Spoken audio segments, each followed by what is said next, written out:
Hey guys, welcome back to Spot Audio channel. Now I will give you tutorial how to restore design on Canvas Trust for Android. And before that, I wanna ask you, how are you guys? So you don't miss off our videos, don't forget to like, share, and subscribe to this channel. And now let's start it. First, to be Canva application that you have been to install it before, as usual, click on the Canva.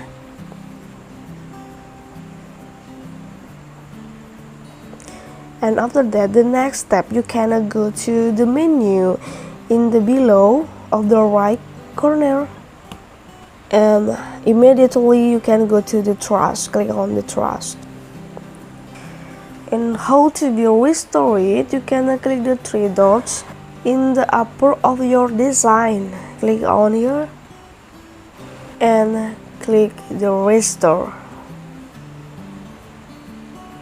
So your file or your design is moved for your project. Go to your project here, click on your project in the below, and you can see this part or this design is a go back or a restore for your project. Okay, I think it's enough for how to restore design on Canvas Trust for Android.